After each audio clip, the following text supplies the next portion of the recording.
Welcome to Inkquiring Minds. My name is Doug and I'm back with another fountain pen review. I owned one fountain pen by the Taiwanese pen company, Opus 88. It was a very large Japanese eyedropper called the Bella. Well, Tom Odo of Goldspot Pens has sent me an Opus 88 eyedropper, which is much smaller than the Bella. This is the Opus 88 mini Japanese eyedropper in a new edition called Tropical Blossoms, which Goldspot will release this coming Tuesday to kick off the summer season. I got all matchy-matchy with my Hawaiian shirt. So let's take a sneak peek at this pretty little pen and find out what a Japanese eyedropper is right now. Well, it's another unboxing day here at Inkquiring Minds, and I reached out to my friend Tom Odo of Goldspot Pens and had him send me some really interesting goodies. So let's open it up and find out what he sent me.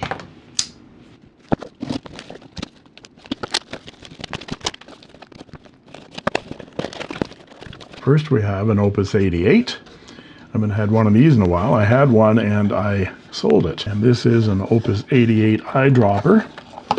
Here's the pen. There's the eyedropper. Right there. What else is in the box? Let's lift the tab and find out nothing else. And there it is. This is the Opus 88 mini eyedropper in Tropical Blossom. Very interesting. Tiny pen. One of the reasons why I sold my Opus 88 Bella was because it was way too big for me. Beautiful pen, way too big. This is really kind of cool, and I asked him for a 1.4 stub on this. This is a wider stub than I'm used to, but let's open this section up. An O-ring right there, and there is where you eyedropper, and this is a Japanese eyedropper. Don't send me mail. I know that it's made in Taiwan, but these style of eyedroppers are called Japanese eyedroppers. You pull the rod out. You don't have to pull the rod out actually to fill up the pen. All you have to do is unscrew the blind cap, which disengages that little plunger right there, which plugs up that section so your eyedropper doesn't burp on you. So this is going to be a very interesting pen to try out. It has to post. Yes, it does. Otherwise, it would be unusable for me. It's very fat in the hand, and the section kind of slides down, tapers quite a bit. Steel nib. Interesting pattern on it of pink and light green. It's like it's hand painted. Nice little clip. It'll fit in your pocket. Well, I'm interested to do a review of this beautiful little fountain pen. I'll show the parts and features of this pen, show some size comparisons and measurements, and then provide a writing sample. And then I'll talk about what I like and what I don't like so much about this fountain pen. First off, here's some text from Tom Odo at Goldspot Pens. Find your mahalo by writing down gratitude, pausing to pay attention to the present moment, and noting the simple joys in life. The Opus 88 Mini Tropical Blossoms will put you in the right state of mind. Crafted in collaboration with Opus 88 and designed by artist Tracy Marcioli, this pocket-friendly fountain pen has a blooming bouquet of Hawaiian flora on the barrel and the cap. The bright, beautiful tropical flowers are printed on the acrylic barrel that has some clear areas where you can see inside the pen. Tracy Marzioli also illustrated the Opus 88 Mini Celestial Zodiac, Blizzard, Sakura, Fall Leaves, and Baby Beluga, as well as several Retro 51 Tornado pens. Embrace the aloha spirit whenever you write with the Opus 88 Mini Tropical Blossom fountain pen. Overall, the pen is short but thick. Here it is with a banana for scale. And here it is with a Pilot Metropolitan for scale. I really have to get a new Metro painted like a banana someday. The pen is cigar-shaped with black finials and a very pretty, dare I say, Hawaiian tropical floral pattern. I don't know the process they use to paint these patterns on the barrel and the cap, but is actually layers of enamel paint on turned acrylic. They must roll the acrylic cap and barrel on enamel paint patterns somehow. And you can see right through the translucent barrel, which really helps with ink levels. Now let's clear up the understanding of what a Japanese eyedropper is. A Japanese eyedropper is a type of fountain pen that uses the entire barrel as the ink reservoir. You fill it with an eyedropper just like a normal eyedropper, but this pen has a stopper piston on the inside of the barrel. You unscrew the blind cap and it disengages that stopper from the back of the section to allow ink to flow. Screw the blind cap back down again and the ink supply is cut off from the section. This design prevents the pen from leaking ink due to changes in temperature or air pressure. Eyedroppers with large ink supplies are vulnerable to ink burping out of the section when the ink levels are low. The air inside the barrel expands with the heat or with changes in air pressure, like when on an airplane. The Japanese-style eyedropper prevents that from happening. So they aren't made in Japan, it's just a type of fountain pen, like French toast at IHOP. Not French, French toast. A toast! A toast. A toast! To what? To the toast. I love toast. From the top, there is a black plastic domed top finial, which is separated from the cap by a ring that holds the clip in place. The clip is substantial for the size of the pen, but is nicely springy and usable. The cap has a very bright and beautiful tropical flowers motif painted on it, and if I get close here, as close as I can, you might be able to see that is actually layers of paint, one color on top of the other. And what would you say those flowers are? Hibiscus? That's my guess, being the state flower of Hawaii. So this is very nicely done. The end of the cap has a thick, curved chrome cap band that has Opus 88 finely laser etched on the front. And the Opus 88 lines up with the clip every time. The barrel is translucent acrylic with the same enamel paint flower motif. You can actually feel that paint on the surface of the barrel. The barrel tapers down to the chrome ring that separates the blind cap from the rest of the barrel, and it unscrews and retracts. You don't need to retract it to open that stopper. The cap unscrews with 1, 2, and a half turns, which seems to be typical for Opus 88 and one of my pet peeves about these pens, way too many turns. With the cap off, we see the tapering black plastic section in number 5 size steel Yovo 1.4 stub nib and black plastic feed. The nib and feed are not part of a nib assembly that unscrews, but are friction fit. They're easily pulled, though, if you want to clean your pen by pulling the nib and feed. The section is a bit limited in finger real estate, and the taper tends to push my fingers towards the nib. Let's get a closer look at that nib. It is a typical Yovo steel nib with the scrollwork, laser-etched Opus 88, and 1.4 for the stub nib size, stamped into the bottom. The inside of the cap shows a ledge that meets up with the section to seal the nib from evaporation. The section unscrews to open the barrel so you can use the included eyedropper to fill up the barrel with ink. And the end of the section has a silicone O-ring right there to seal the barrel against leaks, but I'd also suggest adding some silicone grease here just for safety. Let's do that right now. I'm just going to put a little silicone oil on this. You can use grease, but this is the kind of stuff that comes with the TWSBI pens. It's more like an oil. I'm going to put it all over that O-ring and those threads. And instead of filling this with the glass eyedropper that was supplied, I'm going to fill it with my spring syringe. I find it much easier. And I'm going to use Ferris wheel press Cabernet on the Lake, which is a bright pinkish red.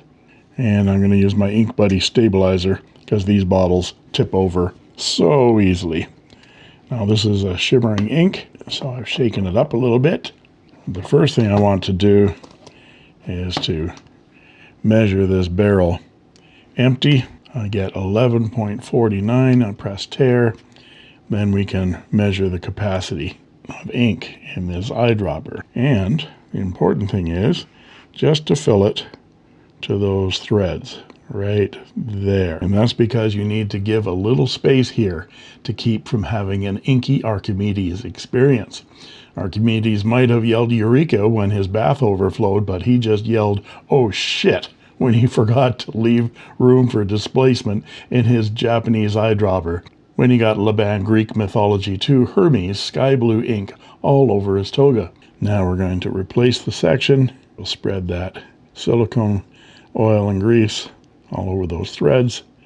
Close it down tight. There we go. And measure it again.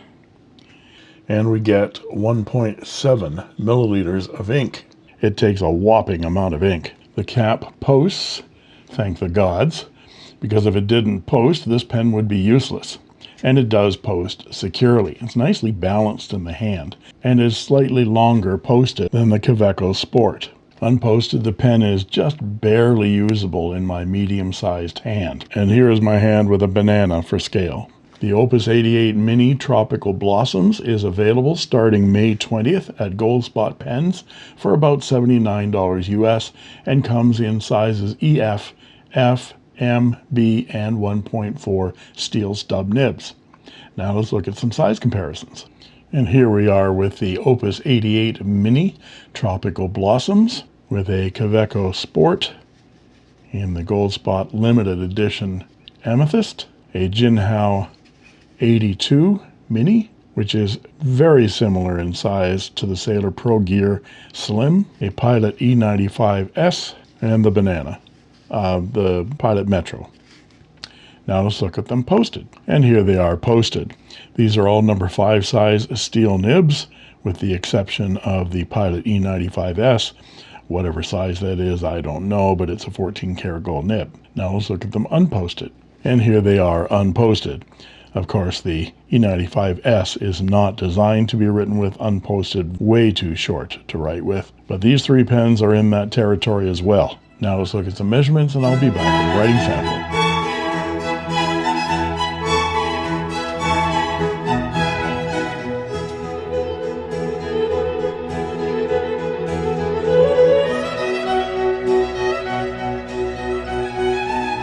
And we're back with the writing portion of the review. This is Clairefontaine 90 GSM paper, and this is the Opus 88. You have to remember to open this little spigot when you start to write, always. The Opus 88 Mini in Tropical Blossom, and it has a 1.4 millimeter Jowo steel nib. Let's check the wetness. It's nicely wet. It's very smooth and lots of line variation because it is a 1.4 stub. The Lazy Man's Calligraphy nib, that's what I call them, because it takes no effort whatsoever to get all kinds of flair in your writing. And the ink, as you saw, is Ferris Wheel Press, Go Canada, Cabernet on the lake.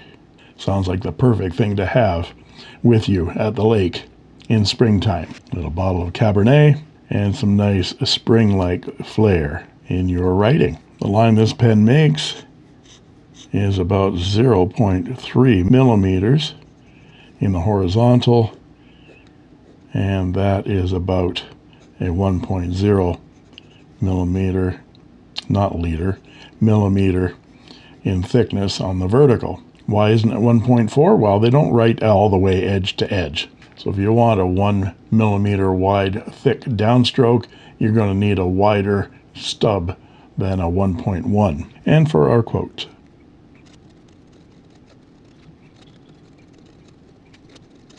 And reverse writing, there's no point in doing that because it's a stub.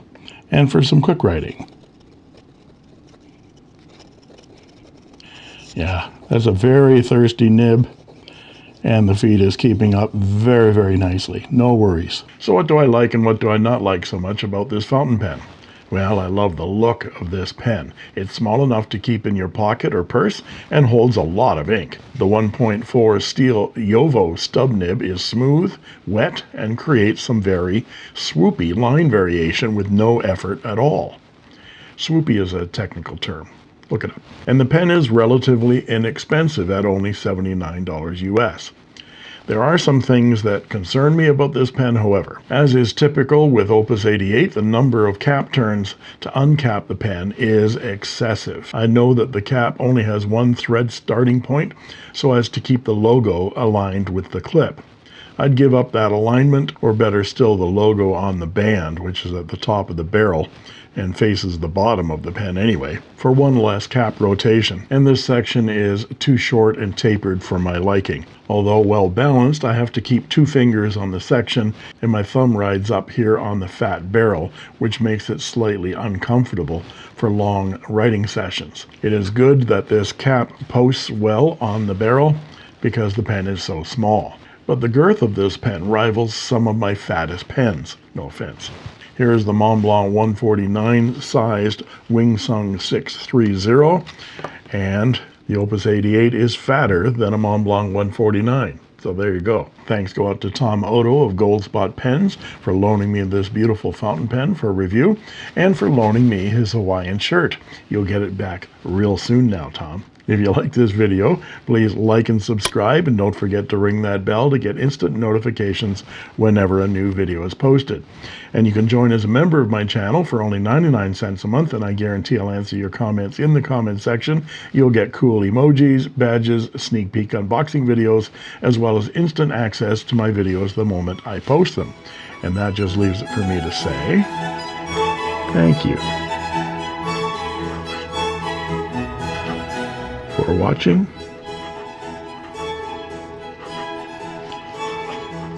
and that's all she wrote. I made this.